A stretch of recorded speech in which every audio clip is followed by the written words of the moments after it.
Om Sthapakaya cha dharmasya sarvadharma swarupine avatara varisthaya Ramakrishna te namaha.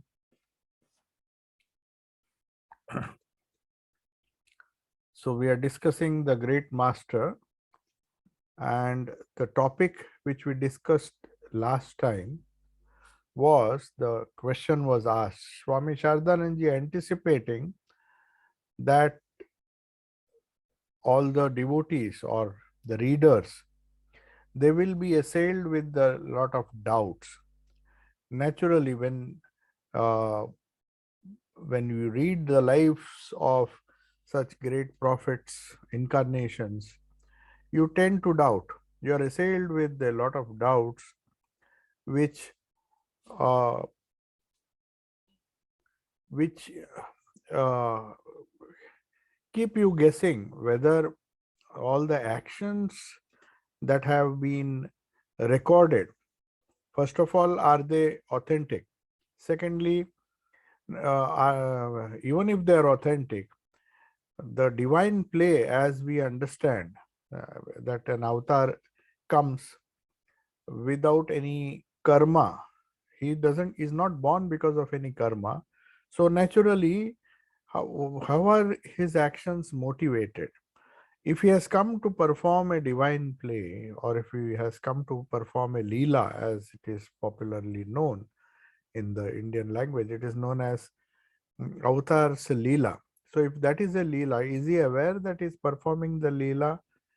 Then how does the actions, his sufferings, the apparent sufferings which he undergoes, because he has taken a body, naturally he is subject to pain, pleasure, just as a human being would do, and the different emotions that affect a normal human being, a normal jiva.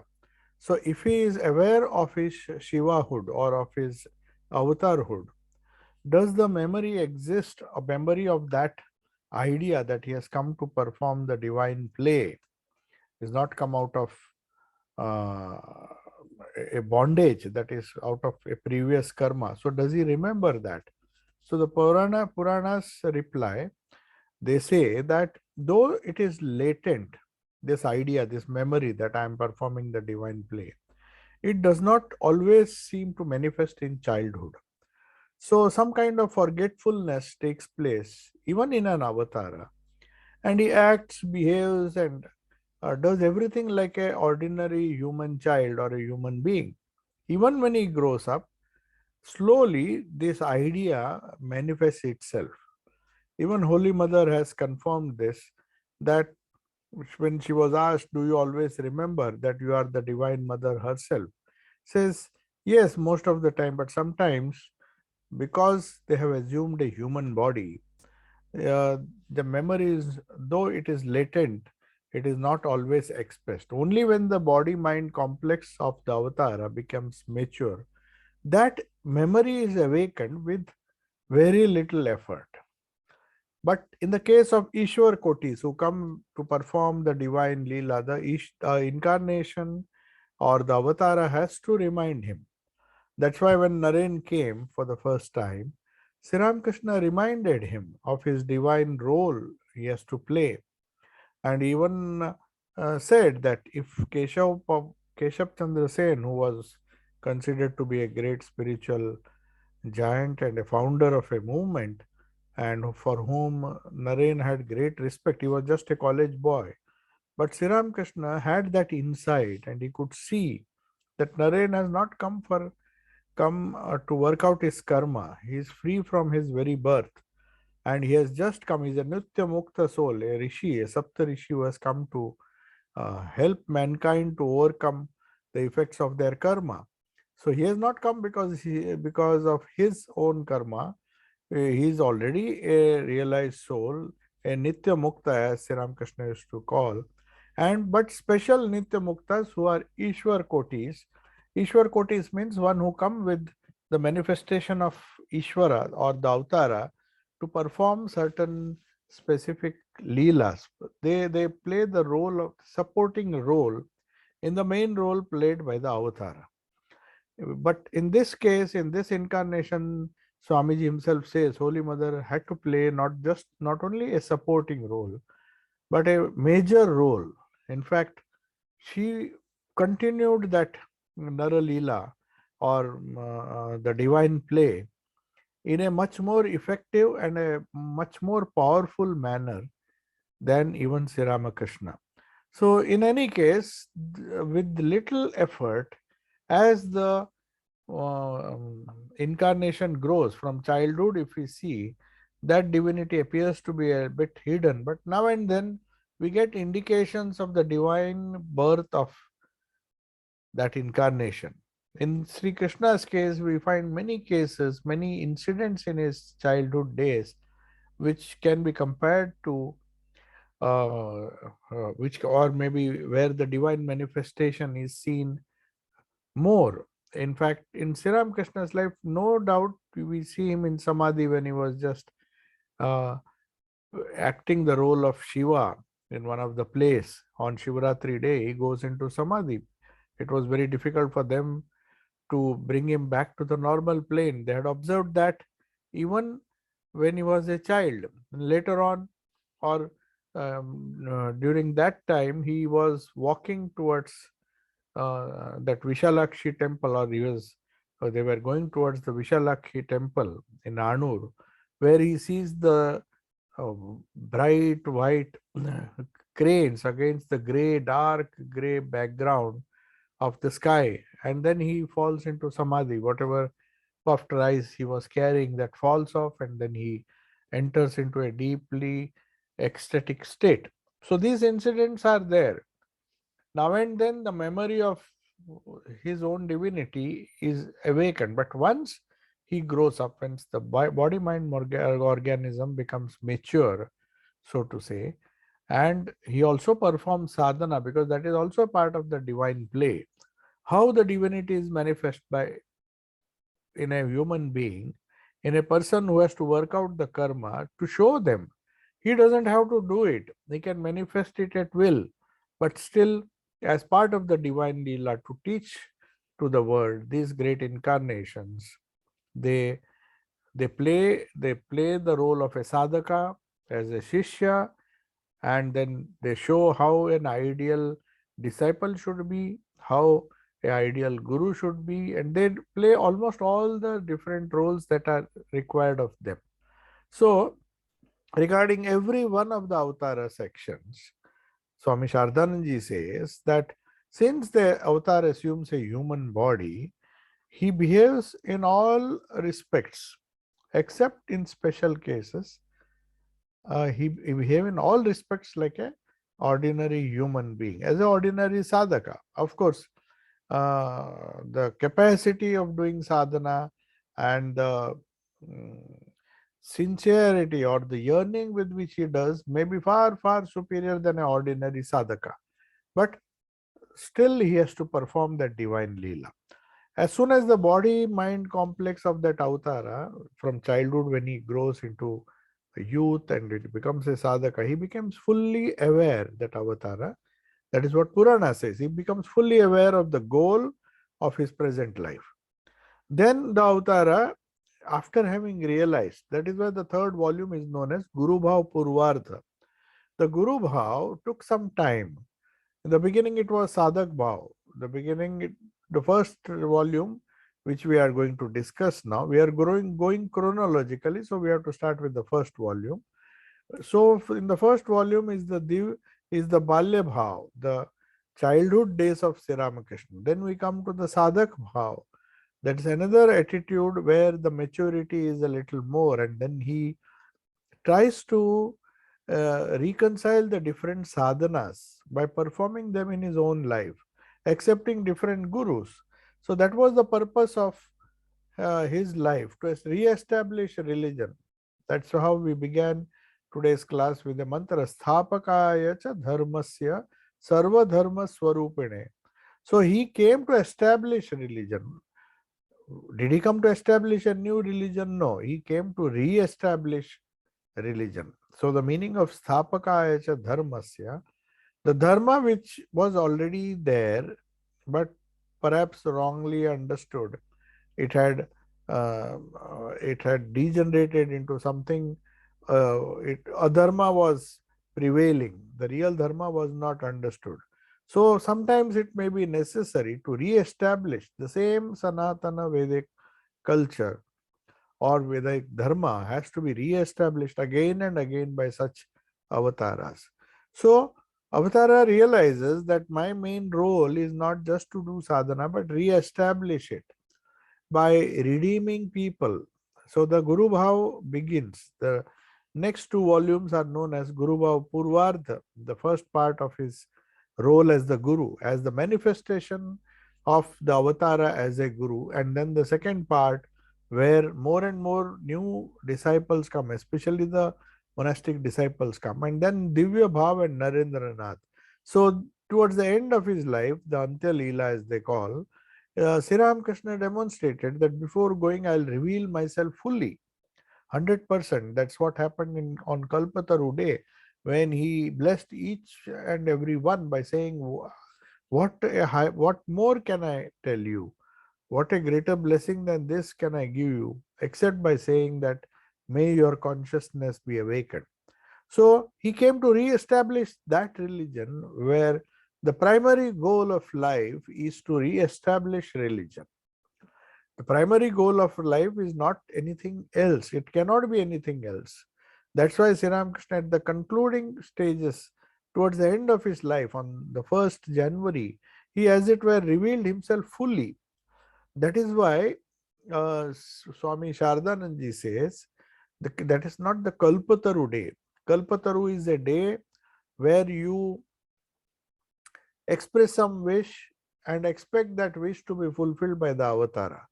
But what if the avatara feels that this wish which you are, which is in your mind, which you are seeking, that desire itself is going to take you away from spirituality? Then Sri Ramakrishna does not act as a wish fulfilling tree in that case.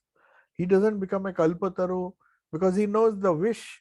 We very often do not know what we should be wishing for. We have to understand that only those wishes, we do not have that discrimination where it is clear to us that this is what we should wish for. So most of the devotees who surrender themselves to the Lord, to the will of the Lord, they say, oh Lord, I do not know what I should wish for. So they allow the avatara to take charge of their lives and said, you know what is good for me. So I have given up all my wishes. I don't want to insist on getting certain things. I just want whatever is good for me, you grant it to me. Bestow your grace upon me so that I follow the right path. So this is what is meant by re-establishing of religion. So through his own actions, it becomes necessary for an avatara to fulfill the goal which comes spontaneously to the avatara. He doesn't have to think or he doesn't have to find out. Some of the Ishwar Kotis need some kind of guidance from the avatara. They know they have come for some to play a major role in his incarnation, but what exactly is the role? That they depend on the avatara. For example, Sri Ramakrishna told Naren what he should be doing after his Mahasamadhi, how he should gather together all the disciples, start an order. So even distributed the ochre clothes, the Gerua clothes to his disciples. So that is what is meant by the re-establishment of religion first through his own body and mind. And when as a guru, if fulfills that role and then is about to enter into Mahasamadhi, he, as it were, he passes on the baton to his disciples. In Sri Ramakrishna's case, it was predominantly the Divine Mother herself, Holy Mother, who was the incarnation of the Divine Mother, who assumed the responsibility or carried forward the baton, and then that job that purpose with which Sri Ramakrishna came, that is re-establishing real religion, true spirituality. That was taken up, and Holy Mother guided a lot of people, innumerable people of different castes, creeds, and even religions who came to her from India or even from the east or from the west. People came, flocked to her, and she lived for 34 long years. We know that story. We know that part of Sri Ramakrishna's ministration through Ma Sharda.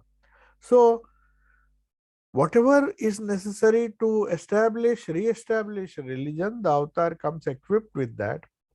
So, he brings his companions, and after his passing away, they carry on the good work. So the path that is perpetually dark or unknown or for to ignorant people very often do not know what exactly they should be doing with their lives, what exactly should be the goal of their lives. So the path seems to be perpetually dark. We have faith, no doubt we have faith in our Guru, in the mantra that he gave us, the sadhana that he gave us, and the goal that he has shown us. We may begin with some kind of rudimentary faith, but still, till we get the experience, our paths are dark. Not so the case with avatars. Their path is always luminous.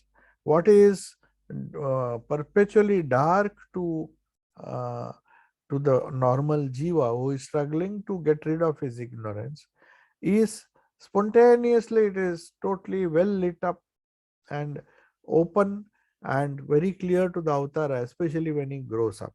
So the avatara boldly advances from his sadhaka state. First he does sadhana to show the how sadhana should be done, upasana should be done. After reaching the goal, he assumes the role of a guru, and he inspires people to follow him, to follow the path that he has laid down for all of us. Thus, the avatara discovers a new path, new paths to the realization of Brahman. So, every time an incarnation or a prophet comes, he reinstates a religion. But his disciples, unable to understand that, they create a new religion in his name. All of them, most of the great incarnations in whose names religions have been established, they come to re-establish religion. What is wrong, they want rejected. What is desirable, they ask for people to follow. But then it becomes a cult because they think that they don't understand that the incarnation has come to re-establish something which was already there. But because of ignorance, a large number collectively, individually it was being practiced, and it throughout the history of humanity. Individually, there are a lot of spiritual souls who practice spirituality, and those who know the path and also reach the goal. But collectively, sometimes that effort is not there. Only a few number of people, when that number becomes less and more people develop ignorance or follow the ignorant path and go astray, follow adharma, then the Lord has to come, and then he has to inspire with his own life. After reaching the goal of life, he comes down back through his compassion. He can easily attain mukti and not be bothered about what happens to the people after him. But the incarnation is different than an ordinary soul who is aspiring for freedom. He becomes free, and then he comes down, he incarnates. Avatara means to come down. Avatarana, that means to come down from that high, that the goal which is known as mukti or moksha or freedom or nirvana. So also Buddha, when he attained nirvana, he decided to inspire people to follow this path so that they can also become Buddhas. They can attain to nirvana. So that is how the avatars discover newer and newer paths to the realization of Brahman or God again and again in every age. So स्थापकाय च धर्मस्य सर्वधर्म स्वरूपिणे अवतार वरिष्ठाय. he is the greatest because the role he had to play. It's not that the other incarnations were not great. Were great in their own way because the needs of that age were different. So, but the needs of this age, where skepticism ruled, so a lot of doubt started entering the minds of most of the people. That's why he's known as Swami Vivekananda. In one of his poems says, Samshaya Rakshasa Nasha Mahastram. He had the Maha Astra, the great weapon with which in this Kali Yuga we can destroy the demon of doubt. Doubt also has been compared to a demon. So how will you destroy the demon of doubt? That's the idea. So the so every age he has to come play a different role, perhaps because the same situation is different in different incarnations. The problems are different. The types of ignorance that people are have to face, or maybe they are drowned in, the type of ignorance they are drowned in is different in different ages. So in this age, materialism, skepticism, atheism, and all those things, where people, because they saw religious people not following the essence of religion or spirituality, and as a result, religious people were becoming increasingly intolerant, mutually exclusive, not very inclusive, not very broad in their attitudes, and they were causing more harm than benefit to humanity. So, as a reaction, the new incarnation had to come. And not only did he come, but he solved the problems of that specific problem or problems of that particular age in which the incarnation is born, and then he gave an eternal solution. it, the solution may not be eternal, but the problem is eternal. So the solution varies, but the solution may vary, but the problem which is eternal, that is ignorance, that does not change. It comes in different forms, so different solutions are required. So the authors of these Puranas, Swami Shardanji says, they not only noted down in minute detail. You see, when you say he has the lakshana or the qualities or the characteristics of an avatara, we have to define it. The Puranas and our scriptures have defined it. Without definition, things don't work. You can't be mm, unclear about what an avatara means. The concept should be clear, the idea should be clear, then only people will develop faith. That is what Swami Shardananji says. He compares it, Sri Ramakrishna, with the different Puranas, the different Vedas, and try to give a comparison and say that what the rishis spoke, what they spoke collectively, if you take.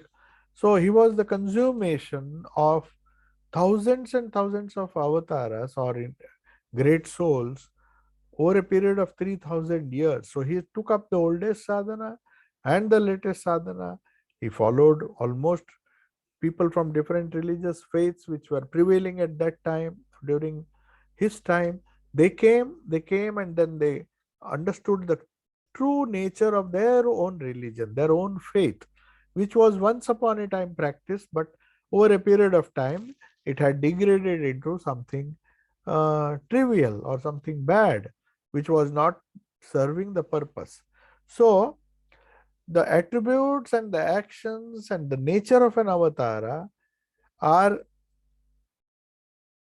specified or described. They have noted the attributes.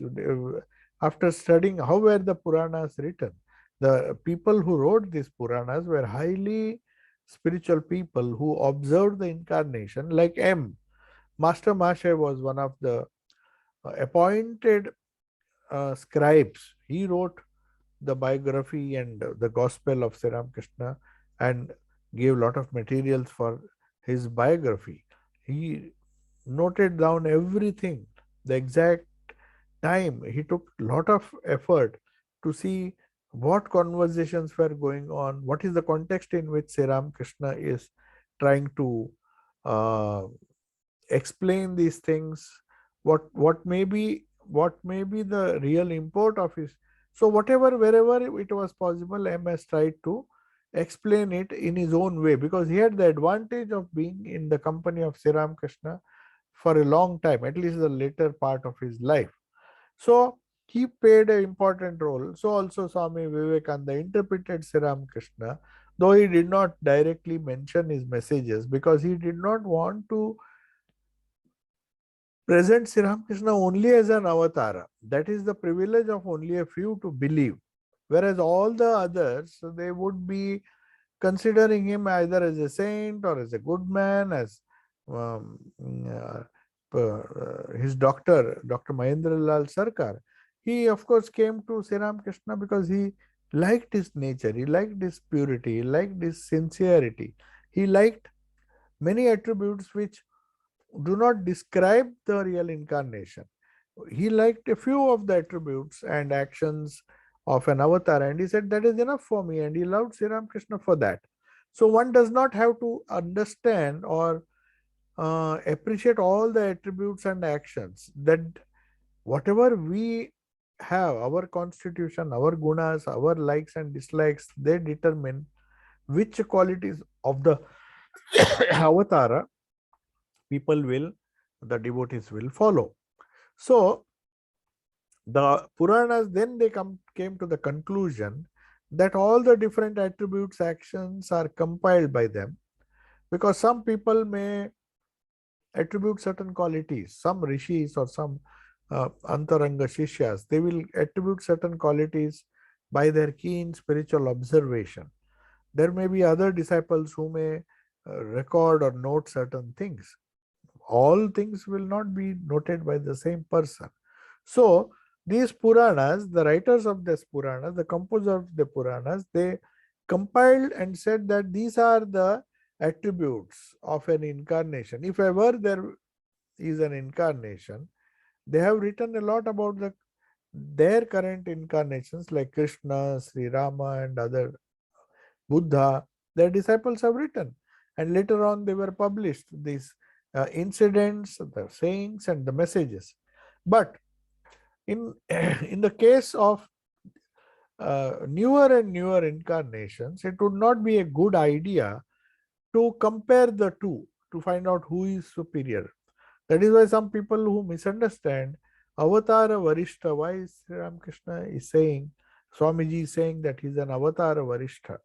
Not because he manifested more power or divinity, but the complex role which he played, the complex role which he was required to play because of the complexities of the society, the mixture of several cultures, and the world had become a small place. It was a global village, so to say, and people were coming. It was just the beginning. Now we are so much interconnected. Whatever happens in one corner of the earth affects you. So the incarnations have to come with specific solutions to the specific problems of this age. Like in this age, in earlier days, earlier ages, perhaps loneliness was not a problem. But now loneliness is a major problem in many of the countries, especially the affluent countries.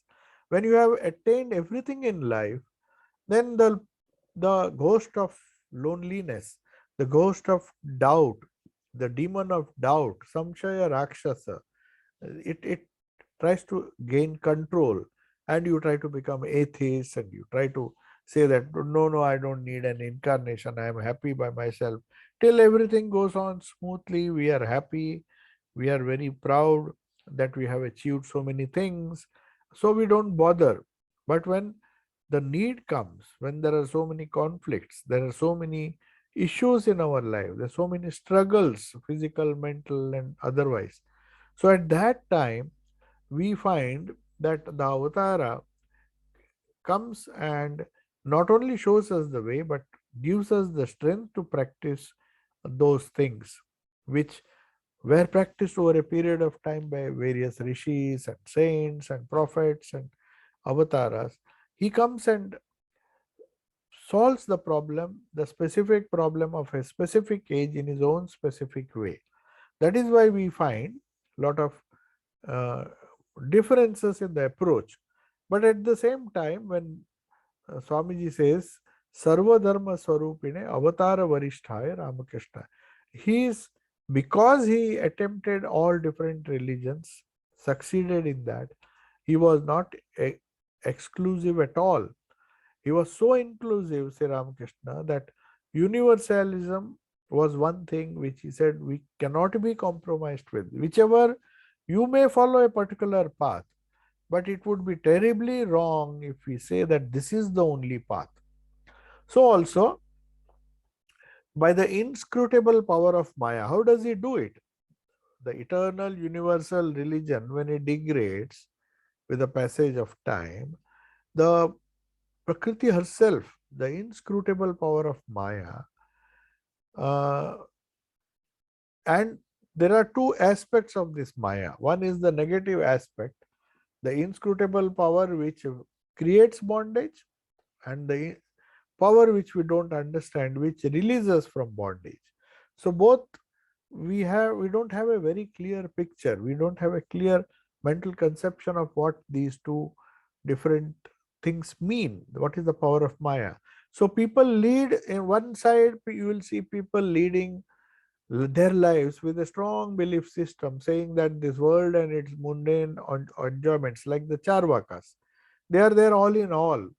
Even if I have to take a loan, but somehow earn money, earn money, spend it, and enjoy life, because these moments will not come again. So if if they feel that these certain things are leading people to a stage where they feel the world and its mundane enjoyments, or the materialism is all in all, they come and say, no, no, no, this is not the way. You may be right, you may not be able to leave these things immediately, but there are greater truths to be realized, to be understood and felt. The terms like Atman, what is the individual soul, or the same Atman can be compared to a universal soul if it is, if you are referring to it as Brahman, or then it may be uh, liberation, the idea of moksha, which is different in different religions, but somehow some kind of freedom is meant, and other transcendental realities.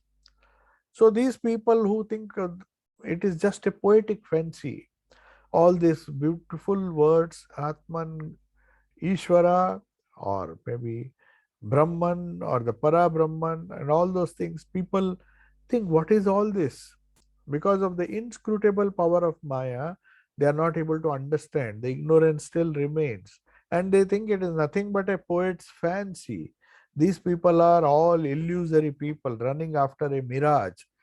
There are people who believe in that. Then one of them was Mahendralal Sarkar. He said science is such a wonderful um, uh, education that if you know science, then you will never be ignorant.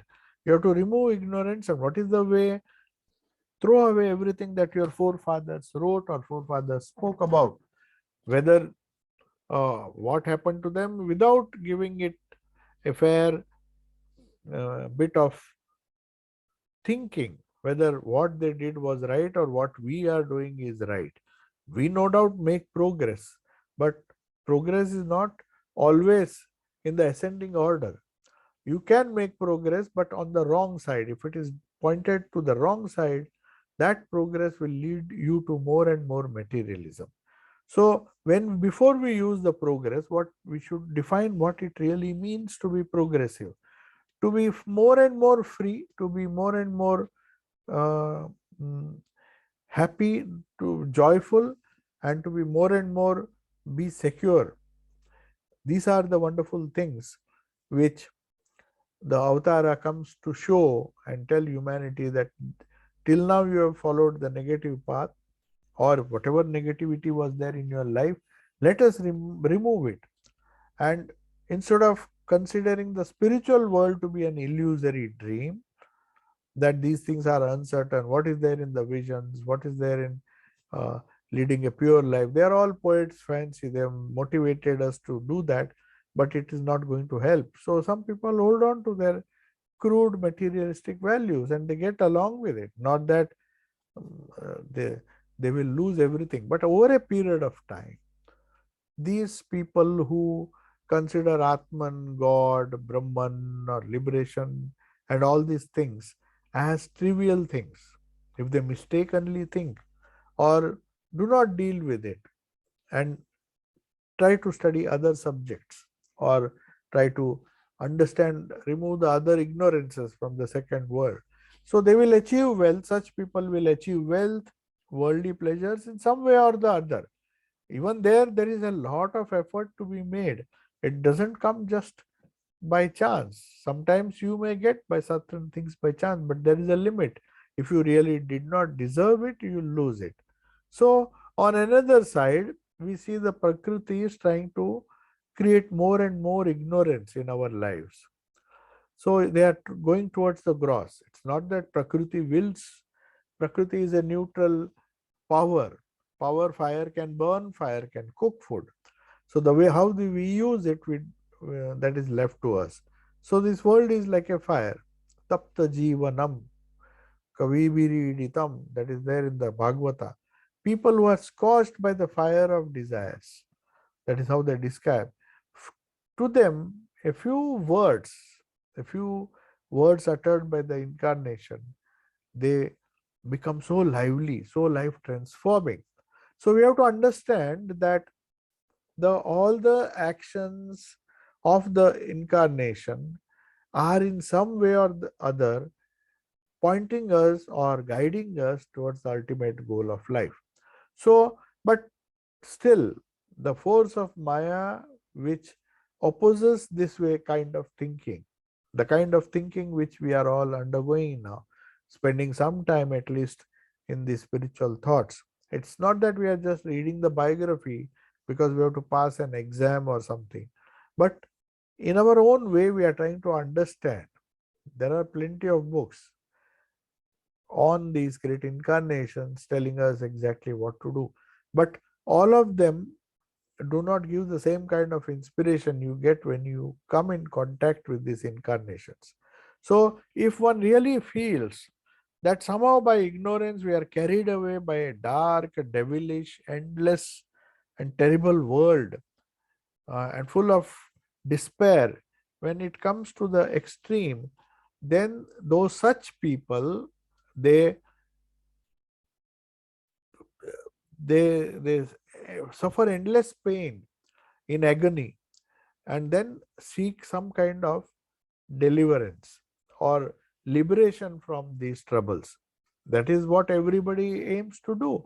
Whatever he does, whether he chooses the right path or the wrong path, his desire is to remove suffering or at least remove anticipated suffering, which is known as the causal karana sharira.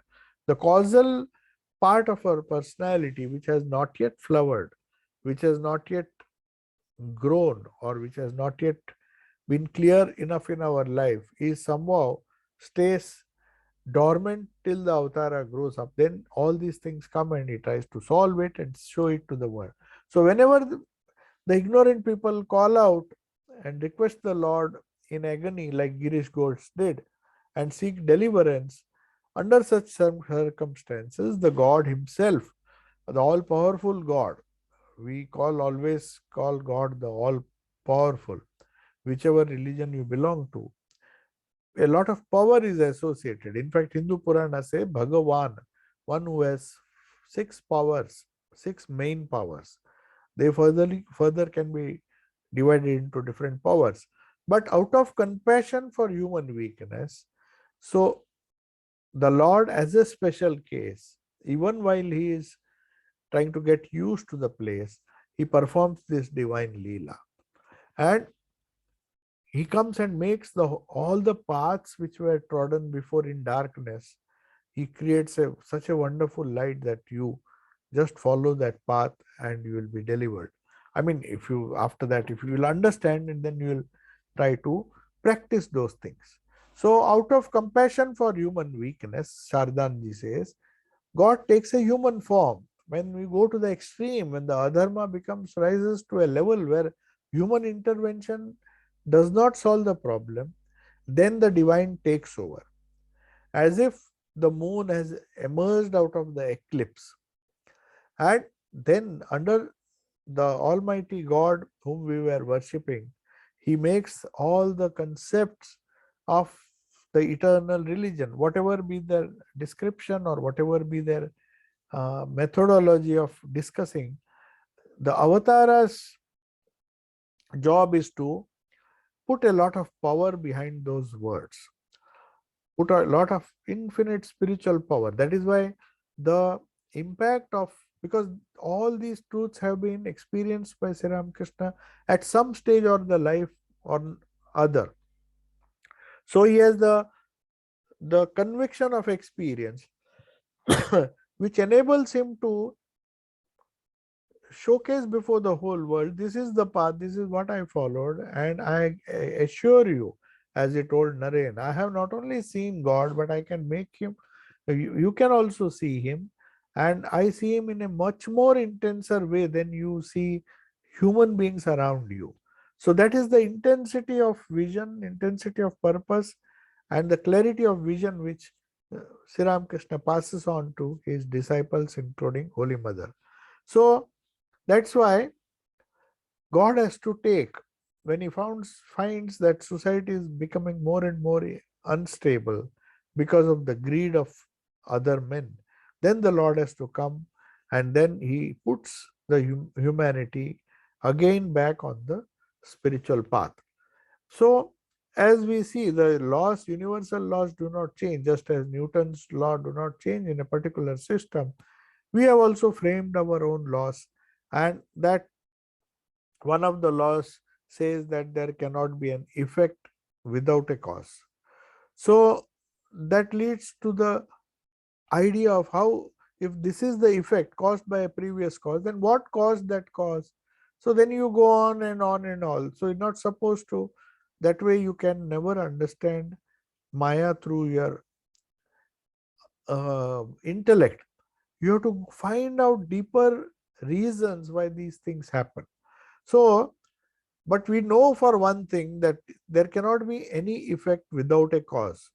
So God in his Leela, in his divine Leela, he assumes a human body and shows that, see, I'll also show that this is the cause of my enjoyment, this is the cause of my suffering.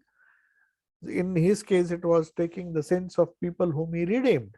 That is also what is believed. And with that, he gave up his body for the sake of others. So he assumes a human body without the purpose of removing sufferings. He never assumes a body just for the sake of it, for the heck of it. Then he is not an avatara. Because if he comes, he will be exploited right and left. Exploited in the sense, people who are suffering, they will go to him and he will shower his benign grace on these people without discrimination. That is what avatars can do. That's why they say just hang on to an avatara, and with full sincerity, full of reverence, humility, and other qualities, which will enable you to realize that goal of life as described by the avatara. So God's infinite mercy is responsible for the avatara. That mercy, that compassion, that infinite Lord himself collapses or crystallizes, you can say, and induces that human being who is later, who will be known as avatara. So he comes and then he appears as a world teacher, and he explains what an avatara is through his own life. The authors of the Puranas, when they saw several prophets doing this, they came to the conclusion, upon repeated observances of such unique attributes in several people, they said if he is an avatara, he will demonstrate certain characteristics. So that's why in the beginning, before the would-be monastic disciples came in Sri Ramakrishna's life, when he was doing sadhana, a lot of Pandit Tarka Chudamani and then so many Gauri Pandit and so many great scholars who knew these Puranas very, very well. The Tantras, the Puranas, Bhairavi Brahmani, in fact, knew so many scriptures. So they came and they say that because these things exist in these ancient books, which we cannot understand, the incarnation has come to show what are those attributes, which are the attributes you need to solve your problems. So because of this repeated appearance of incarnations of prophets in India, a lot of recording or Puranas or Upanishads, they were all written or maybe orally transmitted to successive generations, because they knew this is what will preserve the ideas to future generations. We have suffered, we have struggled, so let us not allow, let us keep something, keep the world much better than it was when we entered into it. Let us make it more smoother, more uh, easier to live with all the ignorance and other diseases and suffering, and enable to them to reach moksha or freedom.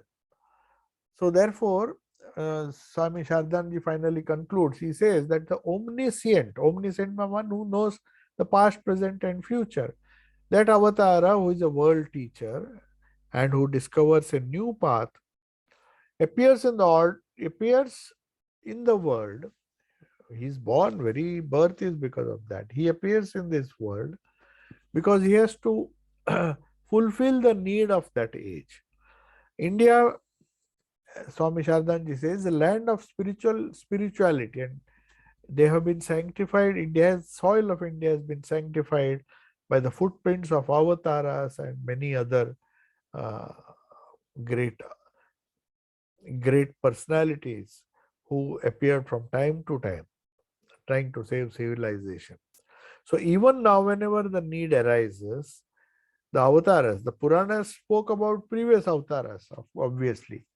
But when they saw that Sri Ramakrishna, the authorities on the Puranas who came to see Sri Ramakrishna, observed his different states, stayed there if necessary in Dakshineshwar, and then came to, much later in our life, they came to the conclusion that this is what, these are the virtues with which our Lord has been born. Because we accept him as an avatara, we will take up each of these attributes, each of these teachings, each of these messages, and practice it in our life. So that is how Swami Shardanji argues that because India had the footprints of a large number of incarnations, with people who were born with these wonderful virtues, so that is why such people come again and again. They find the grounding or the soil fertile enough for the fulfillment of these ideas. So we know that more than, say, 450 years ago, Bhagwan Chaitanya Mahaprabhu came. This is the nearest we come to an incarnation before Sri Ramakrishna. Though there have been many great saints who have claimed that they are incarnations, but unless we study the Puranas, so that's why Swami Shardananji has analyzed all these things, and to show, when we call Sri Ramakrishna the great master, then what do we mean by the great master? What are the qualities which separate him from ordinary people? By comparing it with previous incarnations. See, for example, Bhagwan Sri Chaitanya Mahaprabhu came nearly 450 years ago, and he overwhelmed the people. His path was different, his method was different. He just believed in kirtan. So he made people, he aroused a passion amongst most of the Westerners, not Western, most of the modern people. He came and motivated them to chant the name of God. That was Chaitanya's unique creation. Whether belong to the Brahmin caste or any other caste. One of the reasons why he became popular, because he believed in a casteless society. He said, to take the name of the Lord, anybody who takes the name of Hari or Lord will be redeemed. God does not discriminate. It's the human beings who discriminate. So it has nothing to do with religion. So that's why Chaitanya Mahaprabhu, by his own life, overwhelmed the people, arousing in their passion arousing in them a passion to chant the name of God. And he used to coax people, he used to tell them, somehow or the other, I fold my hands and humbly request you come and just chant the name of the Lord. Through japa and mantra and the chanting of whatever mantras he gave, he expected that to lead to liberation. That is very important. So Swami Shardanand says, only recently Chaitanya Mahaprabhu came, say 450 years ago, and as many of our scholars have noted that every 500 years, even Swamiji mentioned it, he says every 500 years a great tidal wave arises. So perhaps it was time after Chaitanya Mahaprabhu was born 450 years before Sri Ramakrishna. Perhaps after that age, there was missing a incarnation whom we can call Bhagwan like Chaitanya Mahaprabhu, and whether the time had recurred, the time was ripe for one to be born in this age. That is what he says, to satisfy the need of this age. First, what are the needs of this age? What are the problems that human beings face? And why he has to come? As Chaitanya came and prescribed a very simple way, just chant the name of the Lord. They gave the Maha Mantra to all of them, and without any discrimination, without any formality. Even though the most of the incarnations they believed in this principle, somehow their ideas got institutionalized, and then they slowly degrade. That happens with every religion. That's why Swamiji says it's good to be born in a church, but it's good to die. It's not good to die there. So you have to overgrow the need for the organization or anything associated, any gross thing associated with the incarnation. We should not succumb to over overly or more to depend on such incarnations. We should not do that. Incarnations in the sense, the organizational ability, the rituals or the regimentation which we see in different organizations, who claim to follow a particular prophet or an incarnation. Like Vaishnavas, they follow Krishna. Krishna is the incarnation. Jesus followers are known as Christians because he followers of Christ. But have they understood him? Have these Vaishnavas understood? Have any of these people who keep the incarnation as a role model and try to follow it, have they really understood the essence? So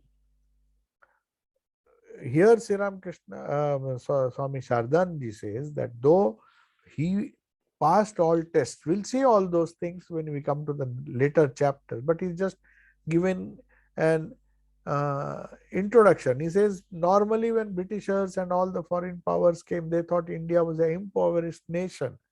No doubt it was, but all the spirituality, when they banned the most of the books, the British government did not want typical Indian education to be studied. That's because then it will be difficult to politically subjugate a collectively a group of people who believed very strongly, because spirituality can be very strong, not only in the spiritual field, but also to solve the problems of the world. So knowing fully well that spirituality which an incarnation comes to show or demonstrate has to be preserved. It should not be just in the books or in the hands of a few. That is why Swamiji came. He played another role, like Holy Mother, to spread, broadcast these ideas in a very broad or a view, a very liberal view.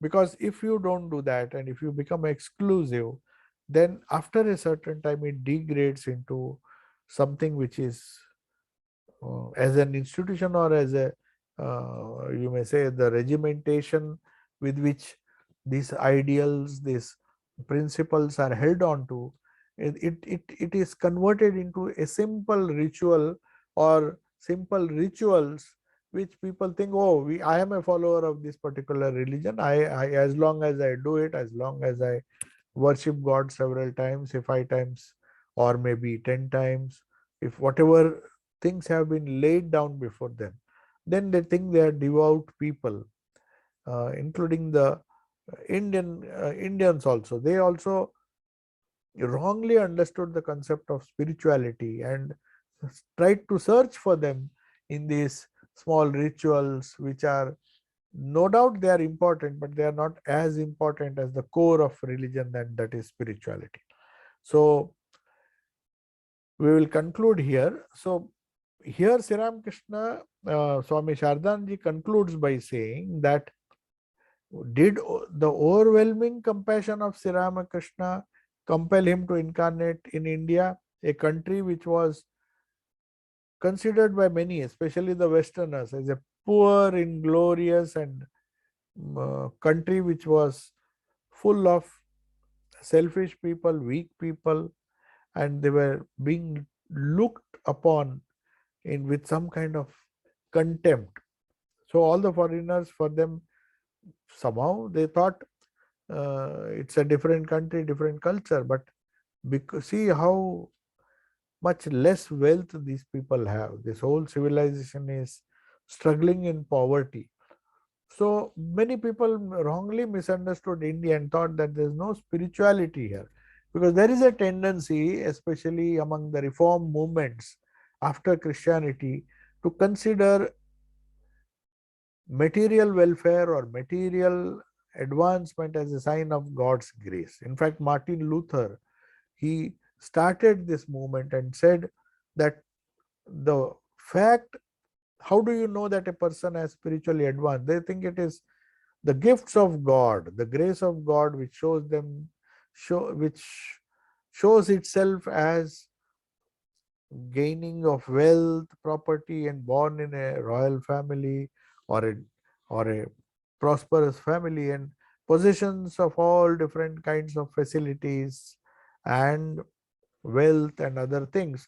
These are the signs of God's grace. Whereas if you have poverty, if you have certain struggles in your life, then it cannot be equated with spirituality. That was a very wrong idea, and that is why the religions start degrading. When people use spirituality, when people use the great concepts of religion for their own selfish purposes and become materialistic, then the avatara has to come.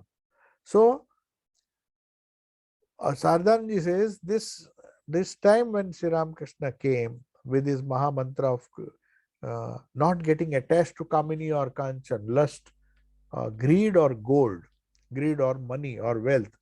He said these two things are what drag you down. So he came, if we study the whole biography, the life, we will find why he has been known as Avtara Varishta by Sri Ramakrishna. He came in an age where everybody is being attracted by the power of lure of money and woman, or the they say lust.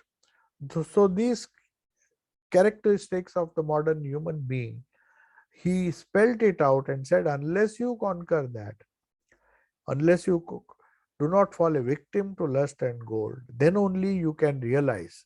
So to show that, to demonstrate that, to establish that kind of religion, Sri Ramakrishna came. So now we'll take up a few questions if there are some, and then we will conclude for today. And tomorrow, as usual, we will be having Raj Yoga class, but there is a difference. I mean, there is a change in timing. As I had told earlier, all our weekday classes will be from 7 to 8. Anyway, tomorrow I'll announce when I send the links. But all the Friday classes, the Raj Yoga classes, which will be conducting tomorrow, will be at 7. Earlier it used to be 5:30, but now we are holding even the Raj Yoga class at 7. But the Saturday, Sunday classes will not change. They will be as they were before, because we don't have a working day, and I think it is okay to continue. But the other days like Tuesday, Wednesday, Thursday, and Friday shall be from 7 to 8. So there is one question. Does an Ishvara Koti only live at the same time as the incarnation, or can it be after the departure of the incarnation? Yes, it can be. It can be during his time or it can be after his time. As long as he is a companion, a partner in the divine Leela, he comes to assist. So we see in most of the cases, they have to, most of the disciples or the Ishwar Kotis live a long life. They have to carry forward that mission. So it can, they start performing, start assuming bigger and bigger responsibilities after the Mahasamadhi. That is noticed.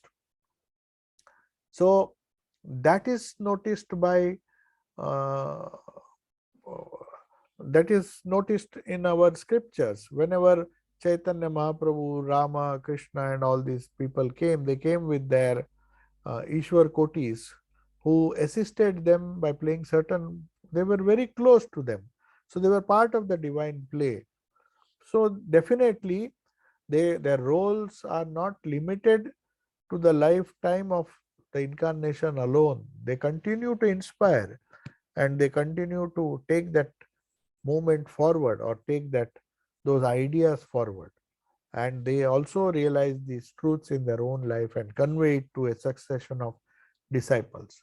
So they also uh, come, some of them may come towards the end of his life, or but somehow the Ishwar Kotis definitely will be touched or entrusted this job by the incarnation himself, whether they are Ishwar Kotis or people who are resembling Ishwar Kotis, like great devotees like Master Masha and others, who had a specific role to play, very important role to play to compile the gospel. But at the same time, they may not be considered as Ishwar Kotis. They were Jiva Kotis, special Jiva Kotis who were raised. For example, Mahapurush Maharaj was not a Ishwar Koti as such. So, towards the end of his life, he said, by the grace of Sri Ramakrishna, he has made me, he made a humble person like me into a Ishwar Koti. So maybe who knows? We do not know how these things manifest themselves in different ages. So in the next incarnation, whenever that incarnation appears, these same Ishwar Kotis will come in different forms. Sri Ramakrishna, in fact, saw that uh, these disciples of his who came to him, he could see what happened in their past. He had that capacity to see the past, present, and future, just as he saw things inside a cupboard. So he could know who is to play which role. And he saw Master Mashe, for example, dancing in the company of Gauranga Mahaprabhu and others, though it was held for 450 or 500 years before now.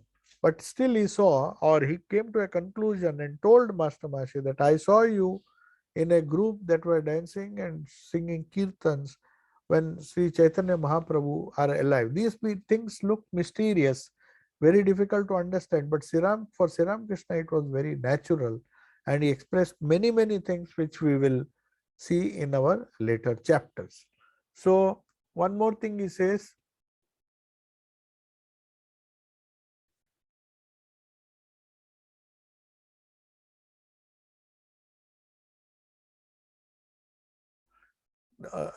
somebody has asked, how do I get these Zoom links? Now, I would request whoever wants to have the Zoom link to just type their numbers so that I can store it in the chat box. Normally, what we do is whoever wants links to these or maybe updates. Sometimes I even post the videos, because whatever is recorded is uploaded on YouTube, our YouTube Ashrama's YouTube channel. In case you want to hear it, those who have missed it, they can see it later. We immediately after the talk, it is within a few minutes, it is uploaded on YouTube. So you can see it there, or if you want to have attend live sessions, in that case, you will have to send the number to our WhatsApp number, which I am telling you now. You can note it down.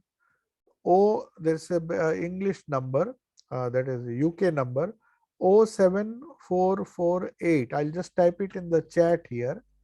I'll type it in the chat, so you can send your number on this, then you will get all the updates. You have to put this number on your contacts.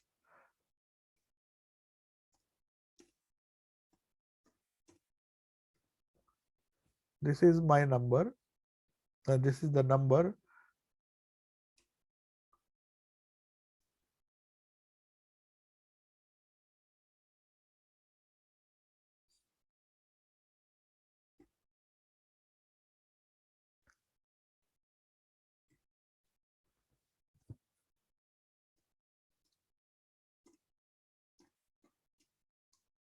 I have sent the number to all in the chat. So if you send your number and add this number in your contacts, you will get the messages regularly from tomorrow. Yes. So I'll take your leave now. Om Shanti Shanti Shanti. Hari Om Tat Sat. Sri Ramakrishna Arpanamastu.